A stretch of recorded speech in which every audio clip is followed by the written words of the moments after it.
اسے میں نے بڑا کلوزلی اس پر کام کیا، اور یہ جامع مسجد بھی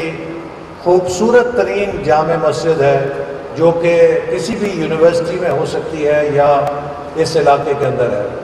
تو یہ 3 سہولیات یو ای ٹی کو اس کے کیمپس کی فیسلٹیز کو مکمل کرنے میں بہت اہم کردار ادا کریں گی۔ ڈاکٹر شہباز صاحب اس یونیورسٹی کی تاریخ بتا رہے تھے، تو 2012 سے پہلے تقریباً 3 سال کی جد و جہد وہ ہے کہ جب میں حکومت پنجاب اور یو ای ٹی کو کنونس کر رہا تھا کہ نارووال کے اندر انجینئرنگ یونیورسٹی کا کیمپس ہونا چاہیے، اور مسلسل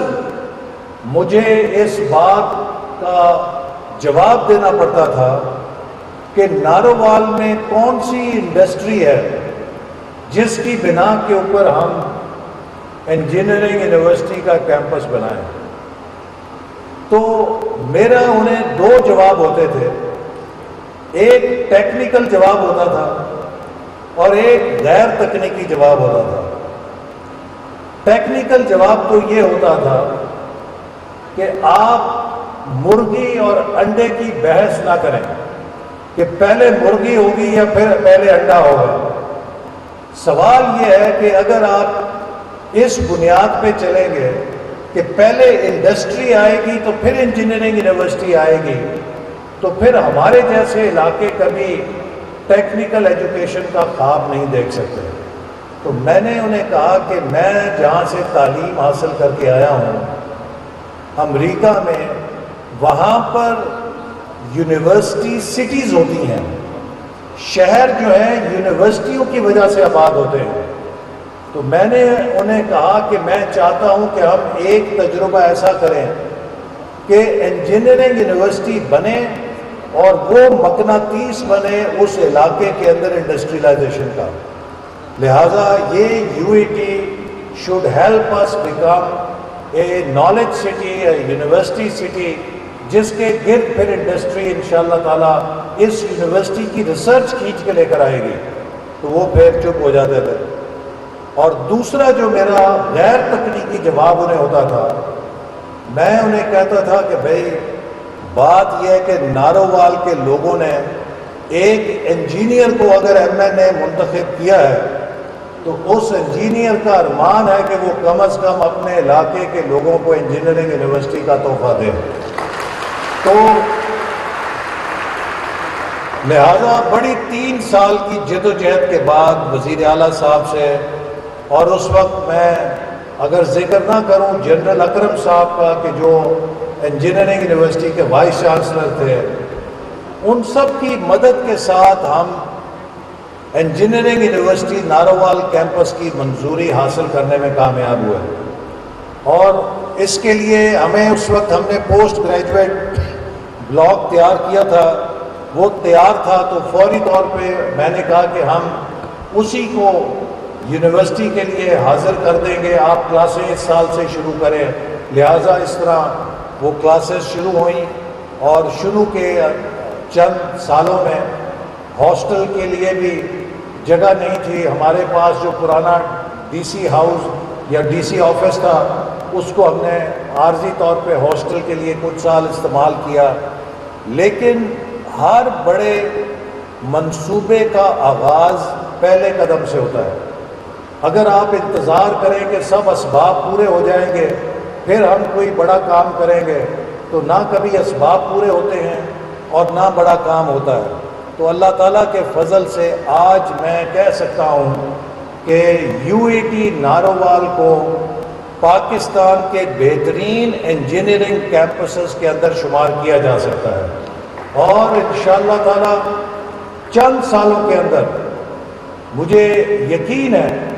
کہ یو ای ٹی نارووال کا میرٹ جو ہے یو ای ٹی لاہور سے اوپر چلا جائے گا،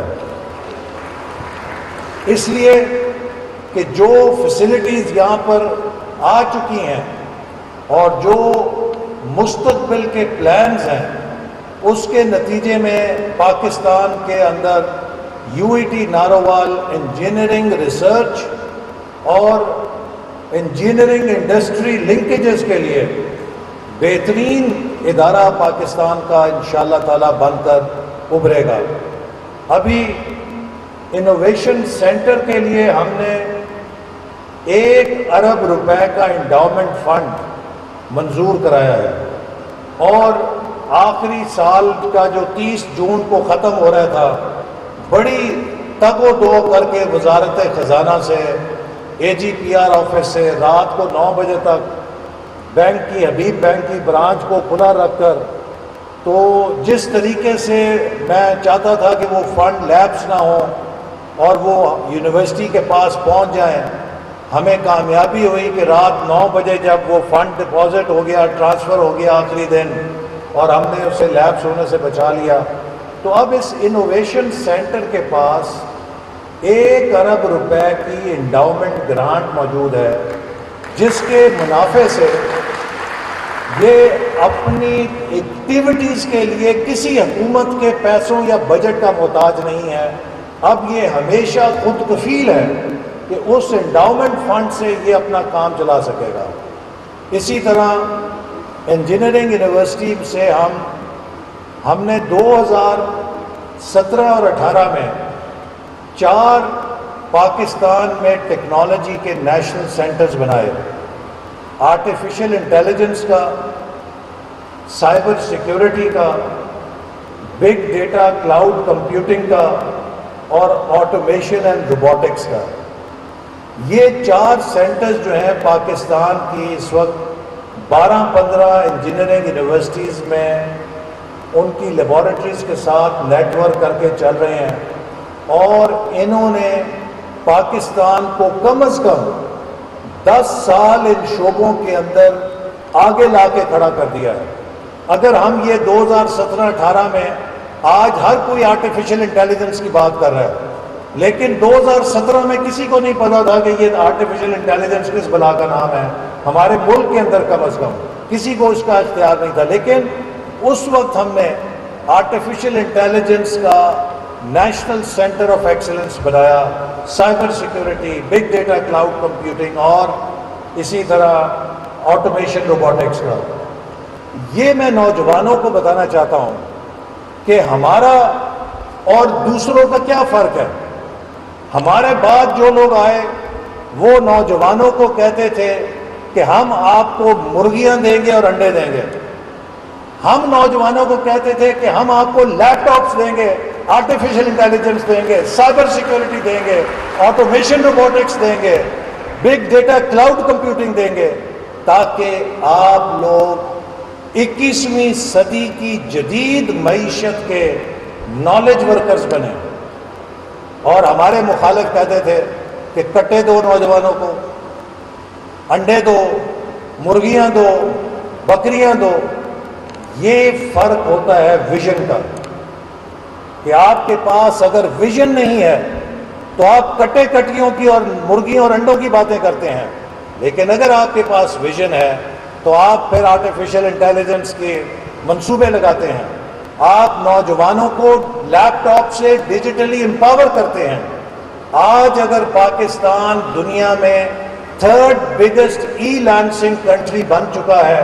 تو اس کی بنیاد وہ 10 لاکھ لیپ ٹاپ ہیں جو نوجوانوں کو ہم نے 2013 اور 18 میں تقسیم کیے تھے۔ ان نوجوانوں نے ان لیپ ٹاپس کو لے کر ای لرننگ شروع کی، سرٹیفیکیشن شروع کی، آن لائن پروگرامز کیے، اور آج یہ نوجوان پاکستان کے ڈیجیٹل ورلڈ میں نالج واریئرز ہیں، جو خود بھی اپنی اکانومی کو ٹھیک کر رہے ہیں اور ملک کے لیے بھی زر مبادلہ کما رہے ہیں۔ تو میں یہ عرض کرنا چاہتا ہوں کہ آج ہم نے جن سہولتوں کا افتتاح کیا ہے، اور اب آنے والے وقت میں 2 اور منصوبے UAT نارووال میں شروع ہوں گے۔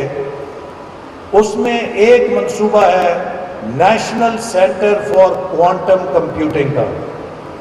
جیسے 2017 میں ہمارے ملک میں کسی کو آرٹیفیشل انٹیلیجنس کی بات نہیں سمجھ آتی تھی،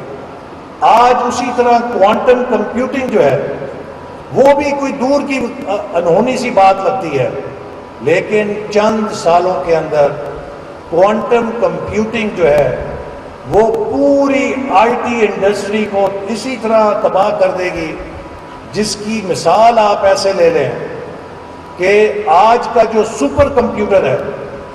وہ آنے والی کوانٹم کمپیوٹنگ کے آگے اس کی مثال ایک گدھا گاڑی جیسی ہو جائے گی۔ جو کمپیوٹنگ ہے اس کی سپیڈ اتنی تیز تر ہو جائے گی کہ آج جن مسئلوں کو سلجھانے کے لیے آپ کو سپر کمپیوٹر سے 40 دن لگتے ہیں، کوانٹم کمپیوٹنگ سے وہ مسئلے 4 سیکنڈ کے اندر حل ہو جائیں گے۔ تو آنے والے وقت کی اس صلاحیت کو اپنے اندر پیدا کرنے کے لیے ضروری ہے کہ آج سے ہم اس کے ریسرچ سینٹر کھولیں۔ اسی طرح institute of manufacturing UIT Narowal میں ہم کھول رہے ہیں، جس کا مقصد یہ ہے کہ اس ریجن کے اندر جتنے مینوفیکچرنگ کلسٹرز ہیں، چاہے وہ سیالکوٹ کے اندر سپورٹس اور سرجیکل کا کلسٹر ہے، چاہے وہ گجرانوالہ وزیر آباد کے اندر انجینئرنگ انڈسٹری کے کلسٹر ہے، چاہے وہ گجرات کے اندر فین انڈسٹری کا کلسٹر ہے، پوری دنیا میں ٹیکنالوجی مینوفیکچرنگ کو تبدیل کر رہی ہے۔ لہٰذا انجینئرنگ یونیورسٹی نارووال کا انسٹیٹیوٹ آف مینوفیکچرنگ انڈسٹری کے ساتھ مل کر انہیں نئی ٹیکنالوجی کے ساتھ لنک کرے گا تاکہ وہ دنیا میں بہترین مسابقتی صلاحیت کو پیدا کریں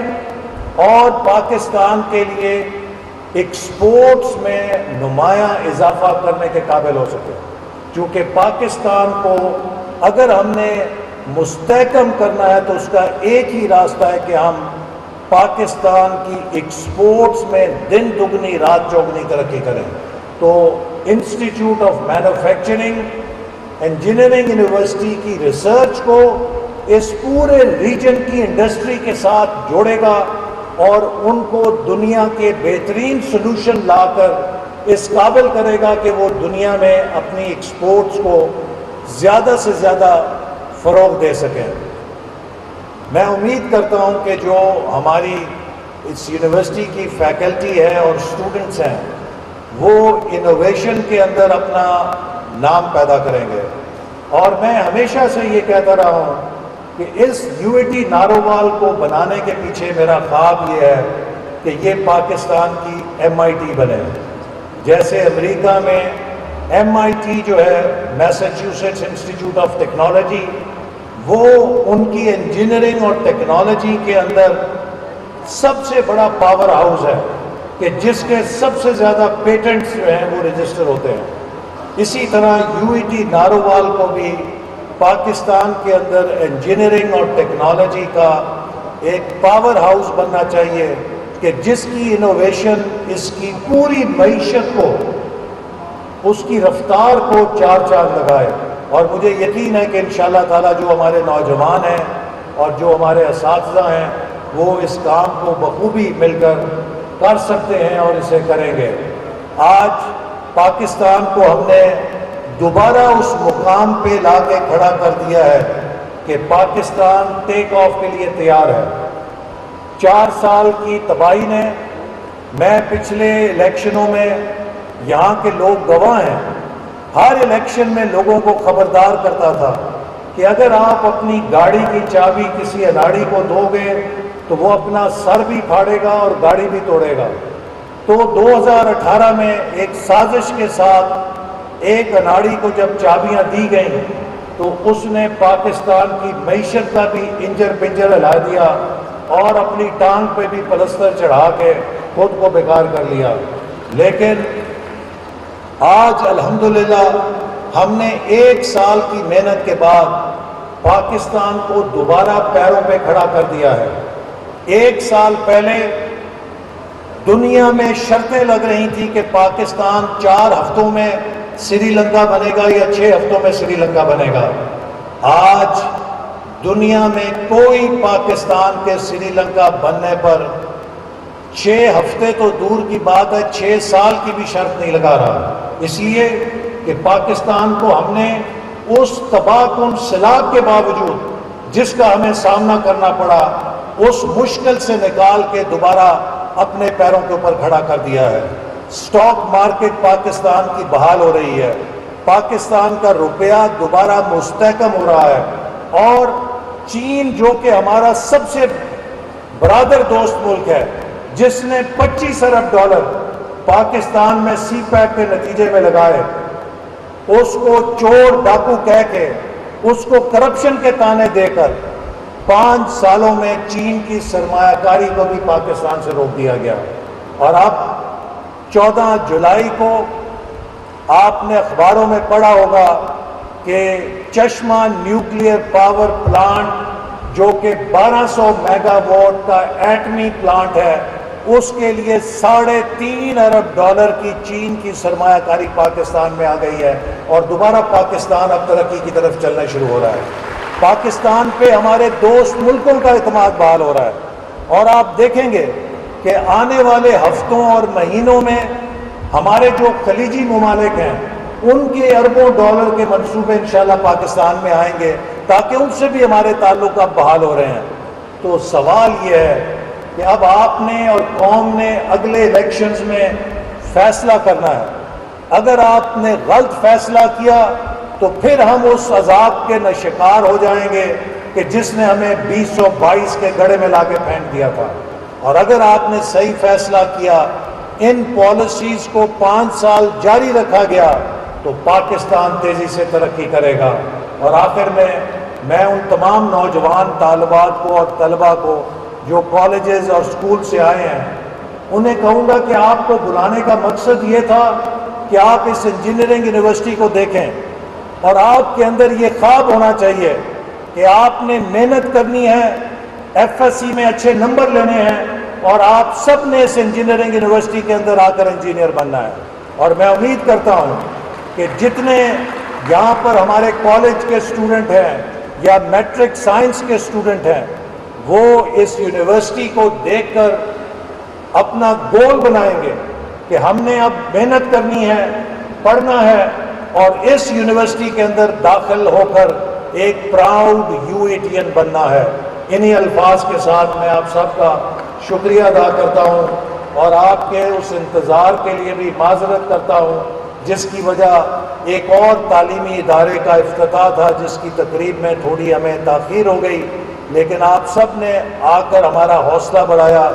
انسٹیٹیوٹ آف انجینئرز کے لوگ جو آئے، اور جو ہمارے بزنس کے نمائندے ہمارے علاقوں سے آئے، چیمبرز کے نمائندے آئے،